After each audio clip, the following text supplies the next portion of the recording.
तो कभी शरिया की वकालत करते हैं संविधान के ऊपर, कभी घुसपैठियों की वकालत करते हैं नागरिकों के ऊपर। ये वोट बैंक नीति में किस स्तर पर चले जाएंगे? ये एसआईआर की एक्टिविटी कोई पहली बार तो नहीं हो रही, इससे पहले भी हुई है एसआईआर की एक्टिविटी, तब वो चमत्कार थी।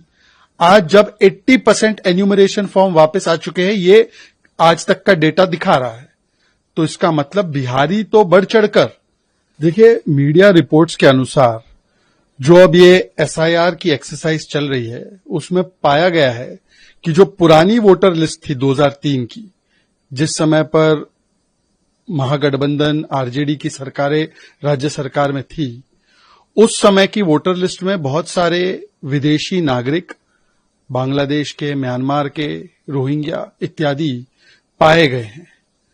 और आज जब उसकी क्लीनिंग हो रही है, संविधान ये कहता है कि केवल भारतीय नागरिकों को वोट करने का अधिकार है। यह सुनिश्चित किया जा रहा है कि बिहारी वोट करे, बाहरी नहीं।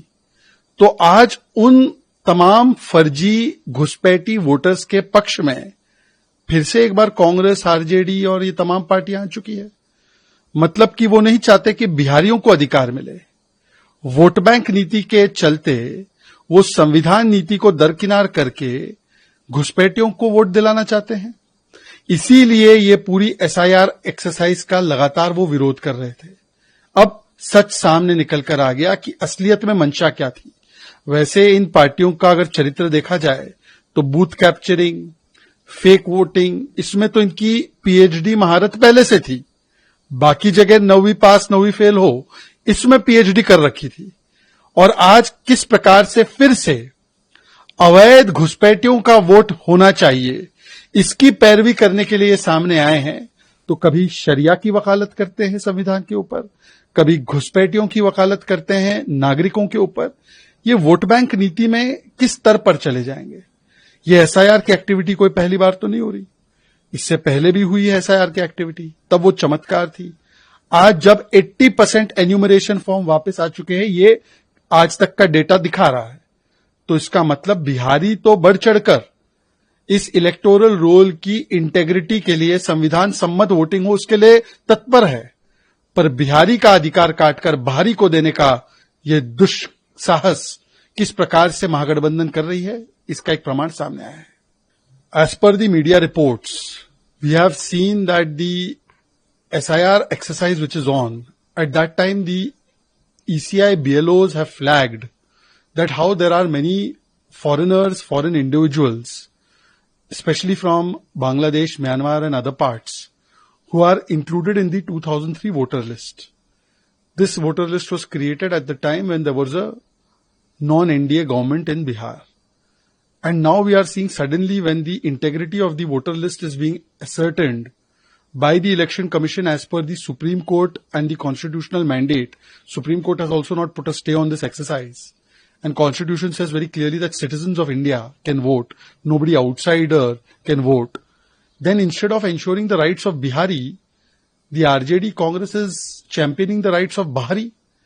They want that the foreigners should get the right to vote, illegals should get the right to vote, Rohingya should get the right to vote, but Bihar people should not get the right to vote. The Bihari people are participating in the SIR exercise till now. 80% of the enumeration forms have come back. But who is subjugating the rights of Bihari for Bahari? It is the RJD and the Congress party. This is the party which keeps Sharia above Samvidhan in the Waqf issue we are seeing. Now they are keeping illegals above citizens of India.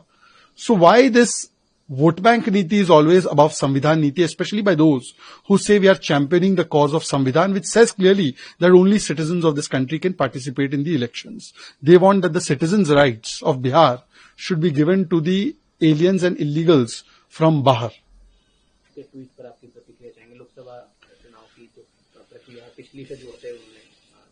देखिए, कुछ दिन पहले पप्पू यादव जी को धक्के मारकर van से बाहर कर दिया गया। तो वैन से बाहर करने का बदला अब वो धक्के मारकर आरजेडी को इंडिया अलायंस से लेकर पूरा करना चाहते हैं। और इसीलिए उन्होंने ये कांग्रेस के इशारे पर, कुछ लोग बताते हैं, सुझाया है कि विधानसभा की स्ट्राइक रेट नहीं पकड़ी जाएगी, लोकसभा चुनाव में जो कांग्रेस और इनकी स्ट्राइक रेट है उसको तरजीह देते हुए सीटों का बंटवारा इंडिया अलायंस में हो।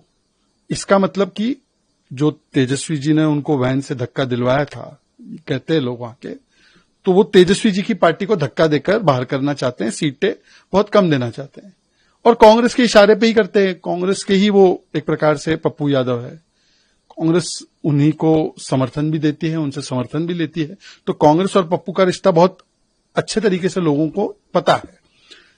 तो कांग्रेस के इशारे पर जो पप्पू जी कह रहे हैं, तो मुझे लगता है ये इंडिया अलायंस के चरित्र को भी दर्शाता है। वैन पर एक साथ खड़े रहेंगे, पर एक दूसरे के पीठ में खंजर भोंकेंगे। मिशन विशन कुछ नहीं है, केवल अपना एम्बिशन है, अपना करप्शन है, अपना कमीशन है और किसकी क्या पोजीशन है उसके लिए ज्यादा तत्पर है। और इसीलिए इंडिया अलायंस का यही हाल हो चुका है, चाहे बंगाल में देखिए, चाहे हरियाणा में देखिए, पंजाब में देखिए, दिल्ली में देखिए, महाराष्ट्र में देखिए, यूपी में देखिए, अब बिहार में देखिए। तो ये कांग्रेस के इशारे पर पप्पू यादव जी ने तेजस्वी जी से बदला लिया है, ऐसा सब लोग कह रहे हैं।